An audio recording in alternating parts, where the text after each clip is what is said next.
기도하겠습니다. 하나님 감사합니다. 서로 사랑하지 못하고 연합하지 못하는 것을 용서하소서. 오늘 귀한 시온 성가대를 통하여서 서로 사랑하라고 하는 주의 음성을 다시 듣습니다. 하나님, 주님의 명령대로 살 수 있도록 도와주시며 이 자리에 함께한 모든 성도들에게 은혜 주시옵소서. 하나님, 찬양을 부른 성가대에 더욱더 큰 사랑을 베풀어 주소서. 부족한 종은 주의 말씀을 운반하오니 도와주소서. 예수 그리스도의 이름으로 기도합니다. 아멘. 다시 사도행전으로 돌아왔습니다. 오늘 본문 말씀은 바울 사도가 제1차 전도 여행 중에 일어난 사건 에피소드를 다루고 있습니다. 바울은 이제 3차 전도 여행, 좀 더 정확히 말하면 로마로 끌려가는 호송되어지는 죄인의 몸으로 가는 그 길조차도 전도하기를 힘썼으니까 로마 전도 여행이라 이렇게 칭해서 엄밀히 말하면 4차 전도 여행을 떠났다고도 볼 수 있습니다. 아니, 그 외에도 그가 1차 투옥을 마치고 돌아와서 남아있는 몇 년 동안 그 어간에도 이곳저곳을 다녔으니까 그는 한 5차 전도 여행을 떠난 인물이다. 죽을 때까지 전도한 사람이죠. 근데 오늘 사건은 1차 전도 여행 중에 일어난 사건이 되겠습니다. 1차 전도 여행은 누가 떠나냐면 바나바, 바울, 그리고 바나바의 조카인 마가, 요한이 한 팀을 이루어서 떠났던 여정이었습니다. 추후 46년에 안디옥을 떠나서 추후 48년에 다시 떠났던 안디옥으로 돌아오는 약 2년에 걸친 여정이 되겠습니다. 그들은 시리아 땅의 안디옥에서 안수받고 세계 최초의 복음 전도자 선교사가 되어서 파송되어지는데 제1번으로 간 전도지가 어디냐면 바나바가 너무나 잘 알고 있는 자신의 고향 구브로 섬을 갑니다. 키프로스죠. 성경에는 키프로스로 나와 있지 않고 구브로로 나와 있습니다만은 키프로스입니다. 그곳에 가서 이제 이 동편 끝에 있는 살라미에서 복음을 전하다가 서편 끝으로 이동을 해서 바보라고 하는 곳으로 이동합니다. 거기에는 마침 로마에서 파송된 총독 서기오 바울이라고 하는 사람이 복음을 듣게 되죠. 그래서 이제 그 고향 땅을 떠나서 다시 배를 타고 터키로 가는 것입니다. 터키의 인문이라고 할 수 있는 남부 지방, 남부 항구 아탈리아라고 하는 항구에 도착해서 그들은 여장을 풀고 이제 곧 날이 밝자 터키의 중심지를 향해서 이제 들어가는 것이죠. 그래서 맘빌리아라고 하는 곳을 거치게 되고, 그리고 비시디아 안디옥이 두 곳에 있었습니다.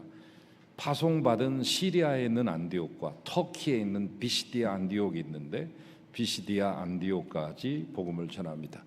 이때까지만 해도 비교적 순탄하게 이제 순풍에 돛단 듯이 이렇게 반응도 좋고요, 열매도 있었습니다.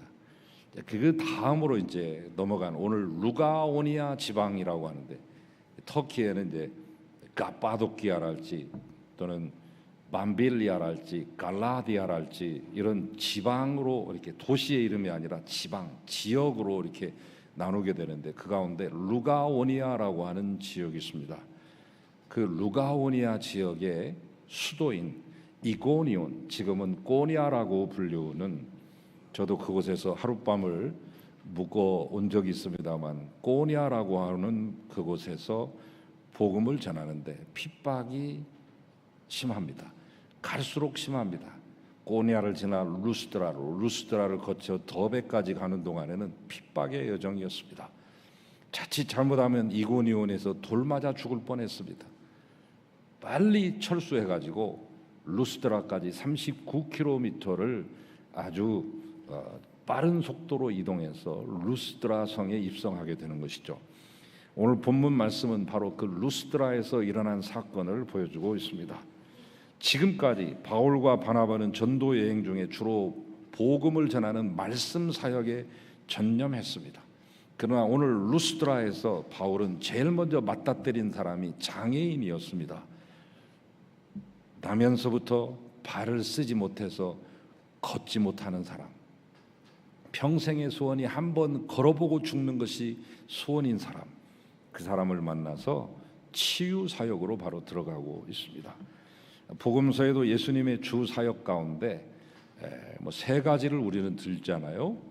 첫째는 preaching, 설교하는 것이고, 둘째는 teaching, 가르치는 것이며, 셋째는 healing, 치료하시는 것인데, 이것들을 다 같이 동시에 하셨습니다. 말씀 사역만 하신 게 아니라 치유 사역도 같이 하셨습니다. 말씀 사역이 영혼을 돌아보는 사역이라 한다면, 치유 사역은 1차적으로 육체를 돌아보는 사역이 되겠습니다. 그래서 기독교는 결코 영혼만을 돌아보고 육체를 등한히 하는 종교가 아님을 예수님의 생애와 그의 사역을 통해서 우리에게 입증해 주신 것이죠. 그래서 우리 기독교의 사역을 우리는 이렇게 말합니다. 저를 따라서 말씀 같이 해주시면 좋겠습니다. 전인 사역, 전인 선교, 전인 복음, 영혼만이 아니라 육체, 영혼만이 아니라 물질에 관한 것들까지도 다 함께 아우르면서 전하고 선교하셨던 것이죠. 그 정신을 그대로 이어받은 사람이 누구냐? 바울과 바나바죠. 그래서 그 정신을 그대로 이어받은 바울과 바나바를 통해서 세계 선교가 이루어지고 바로 오늘 송암교회까지 이르게 된 것이죠. 오늘 이 교회는 전인 사역을 위해서 있는 것이요, 전인 구원과 전인 복음을 위해서 세워진 기관입니다. 오늘 성도들 모두가 어떻게 이 장애인 치유 사역, 돌봄 사역에 동참할 수 있을까를 생각해 보자 합니다. 장애인의 날은 아닌데요, 한국으로 하면 지났고 UN 제정일로 하면 아직 3달 넘게 남아 있습니다만은 때 이르기도 하고 때 늦기도 한 장애인 주간은 아니지만, 장애인에 대한 설교를 하는 것은 오늘 말씀의 주인공이 장애인이시기 때문입니다. 어떻게 하면 평범한 우리 성도들도 이 장애인을 잘 섬기고 돌볼 수 있을까 하는 것을 생각하시면서 말씀 나눴으면 좋겠습니다. 저는 장차 우리 교회가 다음 세대를 위해서도 준비해야 되겠고, 여러분도 잘 아시다시피 연세 높으신 분들이 많기 때문에 어르신들도 섬기는 사역도 해야 되겠지만은, 동시에 장애인 사역도 눈을 뜨고 우리가 돌아봐야 될 시점에 있다라고 생각하면서 앞으로 우리 교회가 해야 될 일이니까 같이 비전을 나눈다 하는 마음으로 설교에 같이 동참하시면 좋겠습니다. 자, 우리가 어떻게 이 사역에 동참할 수 있을 것인가? 첫째는 관심을 가져주시는 일입니다. 모든 일의 첫 출발은 관심에서 시작됩니다. 오늘 9절에 보니까 바울이 루스드라 성에 들어가서 보는데 제일 먼저 만난 사람이 안전뱅이 장애인 아닙니까? 그런데 바울은 그냥 지나치지 않고 바울이 주목하여라고 표현하고 있습니다. 주목하여. 이 표현은 성경에 많이 나온 표현은 아니에요. 사도행전에서 제일 첫 번째 나온 것은 사도행전 3장에 바울과 이 베드로와 요한이 기도하는 시간이 되어서 아름다운 미문, 니카노르라고 불리우는 아름다운 미문을 통과할 때 거기에 앉아있던 안전뱅이를 바라보게 됩니다. 그때 뭐라고 했는가? 주목하여 보고. 베드로가 요한과 더불어 안전뱅이를 주목하여 보고 라고 나올 때 그 단어가 최초로 쓰여지게 되죠. 아테니사스라고 하는 헬라어입니다. 주목하여 본다, 집중해서 목적을 가지고 응시하며 주시하는 것을 말하죠. 실끝 보는 것이 아닙니다. 이 표현이 복음서에도 있어요. 예수님이 마지막 부활 승천하면서 구름을 타고 올라가는데 남아있던 제자들과 모든 사람들이 하늘을 쳐다보는데 자세히 바라보더라, 이런 표현입니다. 이 표현도 역시 헬라의 아테니사스입니다. 오늘 여기 말하는 이 주목하여 본다는 말이 이 아테니사스입니다. 주목은 관심입니다. 여러분, 최근 내 곁을 지나가는 내 주변에 있는 장애를 입은 분들을 주목하여 보신 적이 있습니까? 그리고 그분들의 상태에 대해서 관심을 가져보신 적이 있습니까? 우선 우리가 살아가는 이 대한민국 땅에 장애인들이 얼마나 있는지 알고 계시는지 모르겠네요. 우리나라 정부 통계에 따르면 정식 정부에 등록한 장애인들이 작년 말, 2016년 12월 말 현재로 251만 명이 되었습니다. 그중에 제일 많은 분들이 이제 지체장애, 두 번째가 뇌병변입니다. 저는 뇌병변이 그렇게 많은 퍼센테이를 차지하는지를 처음 알았어요. 어제 서울 북로에 속해 있는 목사님들이 중창단이 있는데 지금 5년째 뇌병변 어린이를 위한 자선 공연에 참여하고 있습니다. 어제도 오후 잠시 저도 같이 참여해서 다녀왔습니다만, 뇌병변 어린이들 맞습니다. 시각장애, 청각장애, 나머지는 이제 언어장애, 지적장애, 정신장애, 신장장애, 호흡기장애, 장루장애, 장애에 관한 것들 얽혀 있는 것, 요로 이런 것들도 장루장애입니다. 간장애 또는 간질장애 이런 순위로 돼 있더라고요. 등록 안 된 분들을 포함하면 배로 늘어납니다. 등록된 분이 250만 명인데 배니까 500만 명입니다. 대한민국 인구 10분의 1이 장애인으로 추산되는 것이죠. 선천적 장애는 그중에 10%에 불과해요. 나머지 90%는 모두 후천적인 장애를 입은 분들입니다. 그 원인의 순서를 따져가면 출산, 전염, 질병, 산업재해, 교통사고의 순위로 되어집니다. 가끔 이게 몇 군데가 바뀌기도 해요, 해에 따라서는. 그러나 이 5가지 내에서 대부분 다 장애를 입습니다. 후천적인.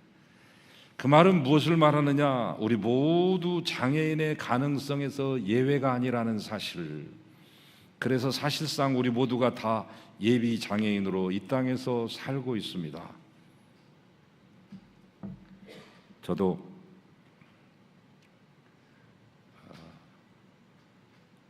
장애를 입어본 적이 있습니다. 한 기간 동안 80년의 사건으로 인해서 12년 주기로 그 장애가 나타났습니다만 92년에 한 번, 2004년에 한 번, 작년이 사실은 12년 주기라서 제가 예의주시하고 많이 조심을 했습니다. 2016년에 또 터질 수 있는 가능성이 있었는데 은혜 가운데 하나님이 고비를 넘겨주셔서 감사하고 17년 여름도 넘겼습니다. 대체로 제가 여름에 쓰러졌는데 그 2번 죽을 고비를 넘기다 보니까 몸이 마비가 되어서 전혀 움직일 수 없는, 가령 예를 들어서 제가 여기서 저 시계에 있는 데까지 움직이려고 하면 1시간이 걸립니다. 제 몸을 움직여서 저기까지 악을 쓰고 기를 쓰고 가는데 1시간 넘게끔 땀을 흘리면서 걸어가야만 저기에 도착할 수 있다면 여러분 상상이 되시겠어요? 그 고비를 제가 2번 넘겼습니다. 폐혈증에 걸리기도 하고 골수염에 걸리기도 하고 류마티스 염에 걸리기도 해서 의사들이 모두 포기해버렸던 환자였습니다. 그래서 저는 아픔을 조금 압니다. 다 안다고 할 수는 없고, 그리고 걷지 못하는 서러움을 압니다.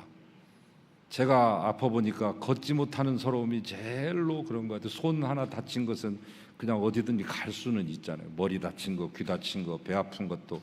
그러나 다리가 아프면 이동을 하는 데 있어서 전혀 움직일 수 없으니 참 장애인들의 비애가 이런 것이구나 라고 하는 것을 제가 잠시 동안 깨달았던 적이 있는데, 그런 의미에서 우리는 모두 예비 장애인입니다.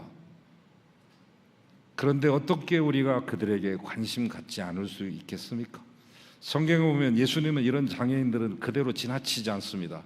시각장애인의 눈을 만지시고 청각장애인의 귀를 만지시고 일어서지 못하는 지체장애인의 손을 잡고 일으키십니다. 당시 유대 사회에서는 장애인의 몸을 만지는 것이 금기시 됐어요.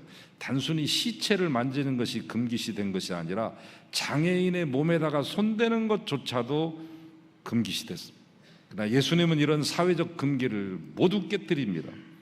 왜냐하면 당신의 시각으로 보면 그들 모두가 다 하나님의 형상대로 지음받은 소중한 인간이었으니까요. 이런 예수님의 사랑의 터치, 치유의 기적 가져왔습니다. 오늘날의 장애인 사랑운동의 정신적인 기원이 됩니다. 예수님 이전에야 장애인들은 사람 취급하지 않았습니다. 전혀 그런 운동도 없었습니다. 단체 기구 없었습니다. 예수님이 그 기원입니다. 예수님의 제자인 바울도 이런 예수님의 정신을 따라 오늘 본문에서 동일하게 이런 장애자를 주목했다. 응시하고 주시하며 바라봤습니다. 관심과 사랑은 주목에서 시작됩니다. 전에는 그런 분들을 피하고 다니셨다면 이제 먼저 여러분이 바라보십시오. 주님의 눈으로 말입니다. 이것이 바로 장애인을 돕고 섬기는 사역의 첫 출발이 되는 거죠. 두 번째, 우리가 어떻게 해야 될까? 믿음의 길로 인도하는 겁니다. 바울이 이 일어서지 못하는 장애인을 주목해서 제일 먼저 관심 가진 게 뭐냐? 그에게 구원받을 만한 믿음이 있는가를 봤다는 거죠. 구절을 보면 바울이 말하는 것을 듣거늘 바울이 주목하여 구원받을 만한 믿음이 그에게 있는 것을 보고, 바울이 제일 먼저 그 장애인을 통해서 확인하고 싶었던 것이 그에게 믿음이 있는가라고 하는 것이었습니다. 믿음은 모든 사람에게 필요한 것이나 장애를 입은 인생에 있어서 믿음은 더욱더 필요한 것입니다. 절실한 것입니다. 여러분, 바울이 이 장애를 입은 분이 믿음을 갖고 있다는 걸 어떻게 알게 됐을까요? 제가 여러분이 믿음이 있는가 없는가를 제가 어떻게 알아낼까요? 쪽집게 도사도 아닌데 어떻게 알아낼까요? 바울이 그 사람에게서 믿음이 있는 것을 알아낸 것은 다른 데 있지 않습니다. 말씀을 듣는 태도에서 알아냈습니다. 바울이 말하는 것을 듣거늘, 로마서 10장 17절 믿음은 들음에서 나며 들음은 그리스도의 말씀으로 말미암는다라고 말했습니다. 그가 바울의 말을 유심히 듣고 경청하는 것을 보고 그 속에 믿음이 있는 것을 알아챘습니다. 여러분, 믿음을 갖는다는 것은 예수 그리스도를 인생의 주인으로 영접하는 것을 뜻합니다.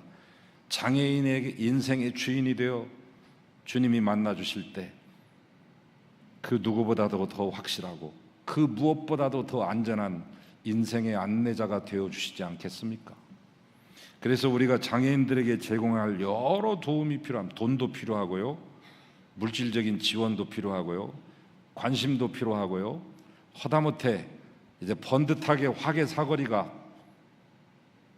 여기 생겨가지고 외부인들도 많이 왔다 갔다 하고 계시는데 그 중에서도 노약자가 우리 이 지역을 방문했을 경우 저 건널목을 차마 건너오시지 못했을 때 얼른 건너가서 그분의 손을 붙들고 건너게 해드리는 것도 우리가 도울 수 있는 방법이겠습니다마는, 그러나 먼저 그들을 믿음의 길로 인도하는 것이 필요합니다. 히브리 속담에, 유대인들 속담이죠, 물고기를 잡는 것, 잡아서 주는 것보다 잡는 법을 가르쳐줘라, 그런 말이 있습니다만, 물고기가 필요한 분들에게 물고기를 몇 마리씩 제공해 드리는 것도 필요하지만 물고기를 잡는 법을 가르치는 것은 더욱 중요하지 않겠습니까? 장애인들에게 예수님을 믿도록 인도하는 일은 그분들에게 우리가 줄 수 있는 그 어떤 도움보다 근본적이고 본질적인 도움임을 잊지 마시기 바랍니다. 오늘날 교회들에서 사회봉사가 일어나고 사회적인 약자에 대한 책임의식이 깨어나고 있는 것은 감사하고도 감사하며 기뻐하고도 축하할 일입니다. 우리 교단, 숫자로 보면 그리 큰 교단은 아니죠. 우리나라에 이제 큰 교단이 예수교 장로의 합동, 예수교 장로의 통합이에요. 그 다음으로 큰 교단이 하나 탄생됐는데 예수교 장로의 대신 측과 예수교 장로의 백석 측이 좀 얼마 전에 만나갖고 통합을 했어요. 8,500교회가 넘어요. 합동과 통합은 10,000교회씩 넘습니다. 10,000교회 8,500교회에 비하면 우리는 1,600개 교회죠. 그러나 교단은 작으나 결코 무시되지 않고 중시될 수 있는 것은 신학적인 방향이나 지금까지 사회를 향한 외침이나 바른 방향을 설정하고 나가는 향도의 역할을 잊지 아니했고, 지금도 기장이 없이는 비행기는 뜰 수 없다는 이 사실. 그래서 우리 교단이 1,600교회인데 지난번에 제가 말씀드린 적이 있어요. 사회봉사단체 기구가 무려 411개입니다. 여러분, 4개 교회당 하나씩은 뭔가를 하고 있는 거 아니에요? 놀라운 수치입니다. 기뻐할 일입니다.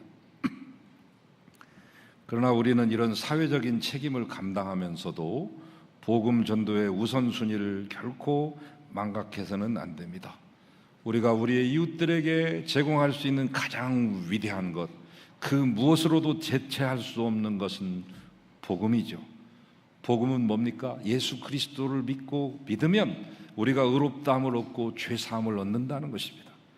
그리고 우리의 장애인들에게도 가장 본질적인 필요는 이 복음인 것을 우리는 한순간도 잊어서는 안 됩니다. 여러분, 그들이 예수를 믿고 안 믿고는 여러분의 몫이 아닙니다. 여러분의 책임도 아닙니다. 때를 얻든지 못 얻든지 복음을 증거하는 것이 우리의 몫입니다.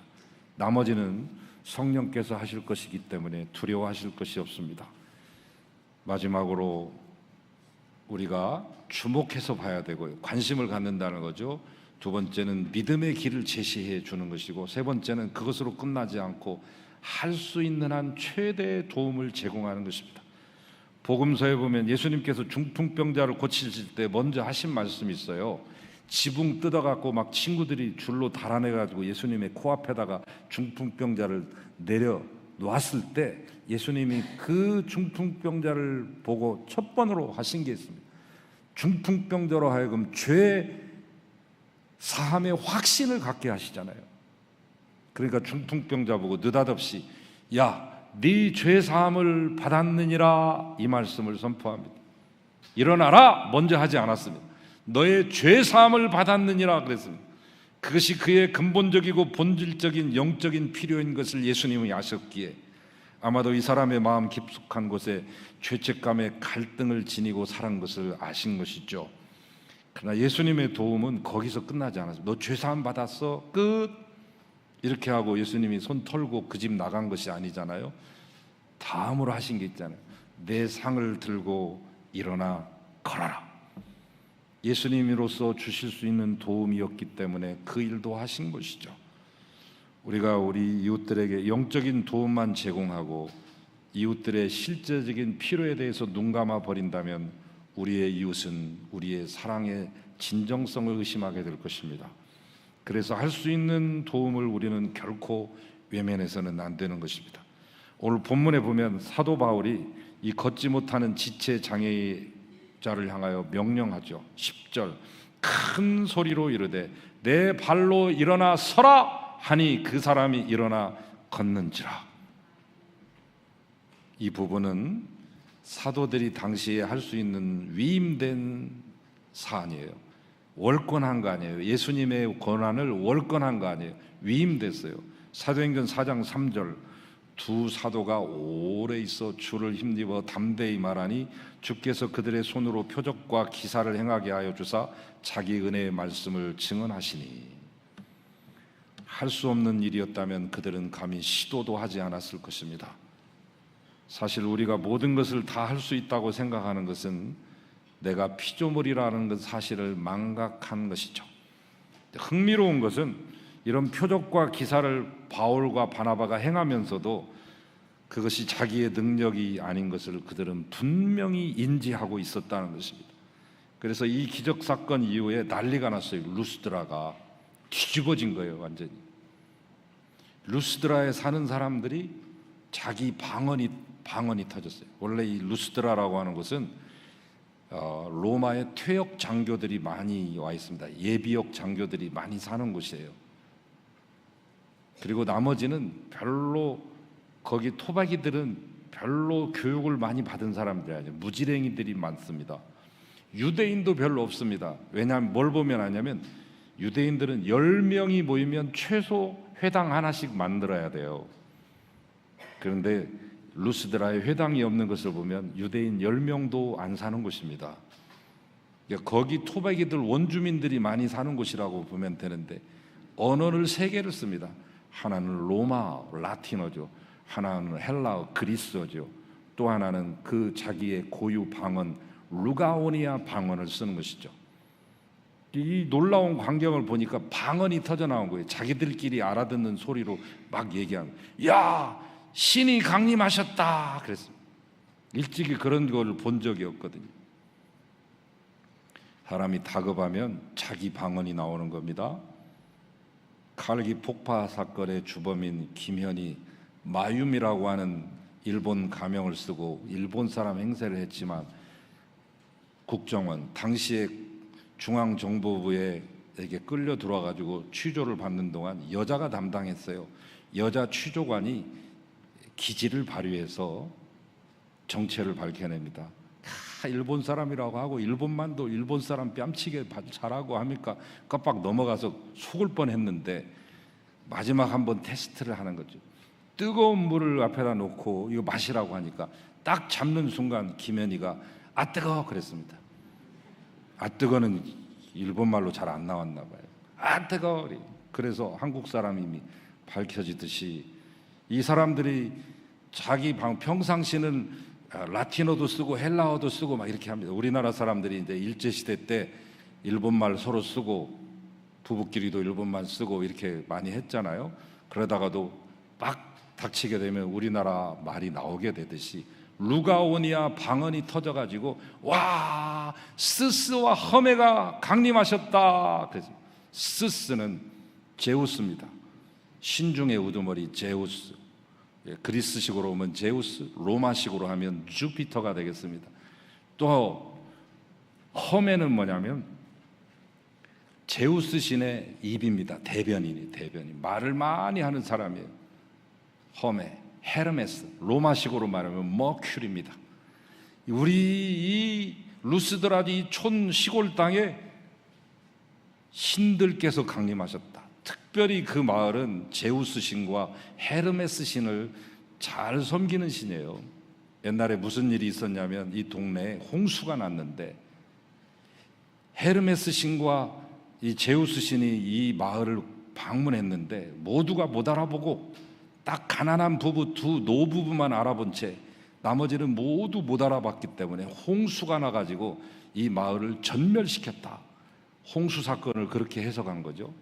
우리가 그런 뼈아픈 기억을 안고 있는데 이번에 이 허메와 스스가 오셨으니 이번에는 우리가 결코 놓치지 않으리 그러는 마음으로 막 감격해서 너무 놀라가지고 허메와 스스가 왔다고 소문이 나니까 성 밖에 제우스 신당이 있었어요. 보통 그 당시 로마의 도시는 방사형으로 되어 있습니다. 모든 주요 시설이 다 성 안에 있습니다.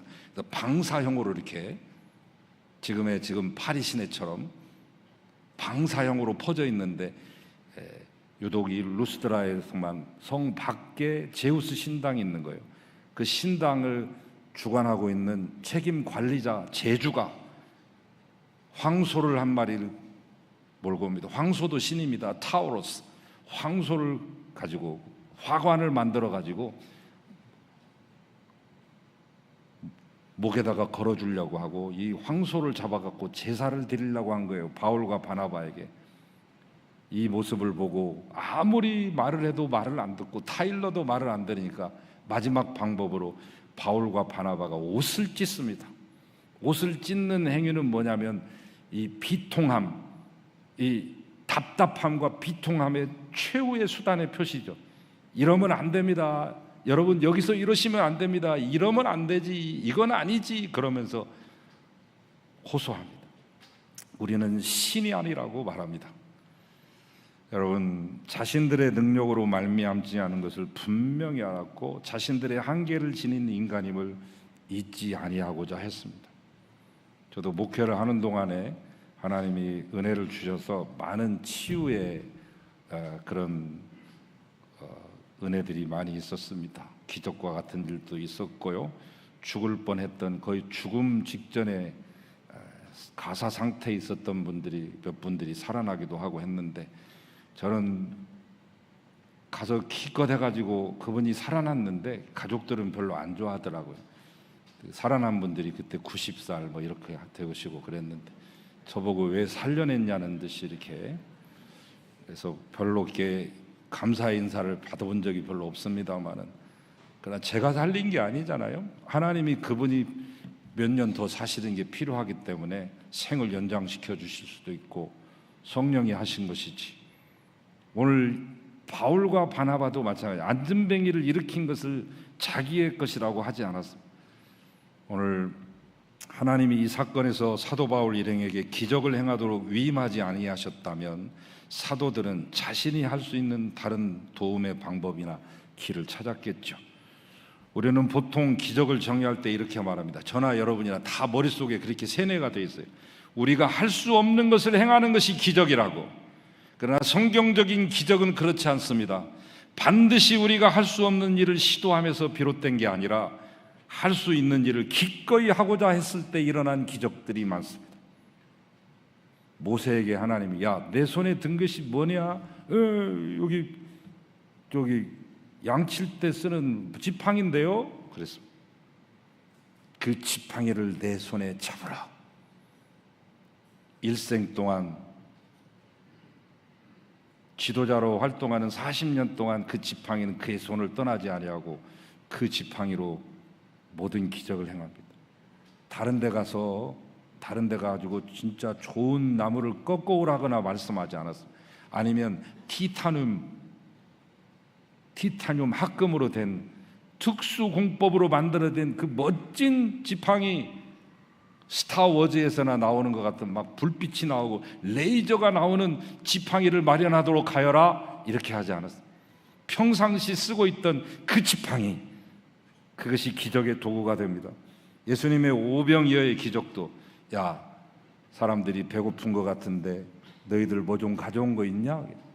아무것도 없습니다요. 사람들한테 좀 알아봐라. 아무도 안 갖고 왔는데요, 딱 꼬마 중에 하나가 도시락 하나 싸왔습니다. 오병이어예요. 가져오너라.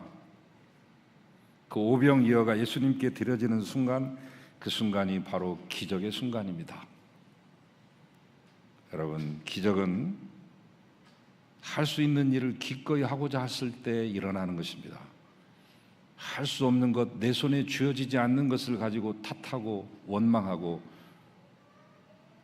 여러분이 생각하는 꿈속에 길어지는 기적을 아무리 그려도 그런 기적은 일어나지 않습니다. 내 손에 있는 것, 가까이 있는 것이 기적의 도구가 됩니다. 1930년대 미국 경제 대공황을 해결한 해결사는 뜻밖에도 장애인이었습니다. 당시의 대통령 프랭클린 델라노 루즈벨트, 제 미국 32대 대통령이죠. 그는 39살 되는 나이에 덜컥 소아마비가 걸리고 말았습니다. 선천적인 소아마비도 있지만 후천적으로 오는 사람도 있잖아요. 그는 지금 승승장구하고 있습니다. 불과 20대 나이에 뉴욕주의 상원의원이 됩니다. 쉬운 자리 아닙니다. 미국 하원의원 자리도 쉬운 자리 하지만 상원의원은 하늘의 별 따기와 같습니다. 그는 얼마 안 있어서 몇 해 후에 승승장구하여 부통령 후보까지 올라가게 됩니다. 그런데 덜컥 39 나이에 이 병이 벌리고 말았으니 정치 인생이 끝난 거죠. 이제 다 끝났다. 모든 것을 포기하고자 했을 때 그의 아내가 다가와서 하루는 이렇게 묻습니다. 당신 왜 포기하는 거야? 프랭클린이 말했습니다. 아니, 내가 이 몸으로 뭘 할 수 있겠어? 그때 그 아내 엘리노어가 뭐라고 한 줄 아십니까? 내가 당신의 손이 되고 발이 되면 되잖아. 그리고 기적은 일어났습니다. 그리고 그는 다시금 뉴욕 주지사가 되고 사람들의 인기를 얻어서 대통령이 되며 뉴딜 정책을 발표해서 공황 속에 빠져있던 미국을 건져내고 2차 세계대전에 참전함으로 말미암아 미국의 영웅이 되고, 그래서 그는 미국에서 결코 일어날 수 없는 기적을 만든 사람이 되었습니다. 미국은 2번 이상 대통령하면 안 되거든요. 법으로 정해져 있는데 법을 위반하고 법을 깨트리고 이런 분을 대통령으로 해야 된다. 3번째 대통령에 당선됩니다. 너무나 잘 되니까 4번째도 뽑아줬습니다. 그러나 안타깝게 4번째 뽑힌 지 얼마 안 돼서 병으로 돌아가시게 됨에 따라서 트루만 대통령이 그 뒤를 잇습니다마는, 여러분, 내가 당신의 손이 되고 내가 당신의 발이 되면 되지 않아요?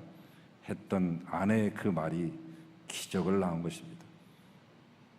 39살에 그는 자포자기했으면 몇 날 있다가 알코올 중독자가 됐거나 필경은 자살했을 것입니다. 우리는 하나님의 손이 되고 발이 되며 이웃의 손이 되고 발이 되어야 됩니다. 한번 여러분 주변을 돌아보면서 한 번도 가져보지 못했던 그런 시선으로, 예수님의 시선으로 장애 이웃들을 주목해 보시지 않겠습니까? 그리고 그들에게 다가가 하나님의 이야기, 그리스도의 구원의 이야기를 들려주시지 않겠습니까? 그리고 그들의 가능성을 믿어보고 여러분이 할 수 있는, 내가 할 수 있는 방법으로 작은 미소에서부터 시작하여 필요한 도움을 기꺼이 제공해 보시지 않겠습니까? 예수님처럼, 예수의 제자 바울처럼 말입니다. 그때 세상은 여러분과 저도 진정 예수의 제자임을 알게 될 것입니다. 할렐루야. 기도하겠습니다. 내가 할 수 있는 방법으로 이웃을 돕게 하시고, 특별히 연약한 지체들, 장애를 입은 분들을 도울 수 있는 우리가 되고 우리 교회가 되게 하소서. 주님, 우리에게 힘을 주시옵소서. 또한 그들에게 힘을 주시옵소서. 이 땅에 500만의 장애인들이 희망을 가지고 살아가게 하시고, 그들에게도 복음이 증거되어 영생 얻고 구원받게 하시고 치료받고 소생케 하소서. 예수 그리스도의 이름으로 기도하나이다. 아멘.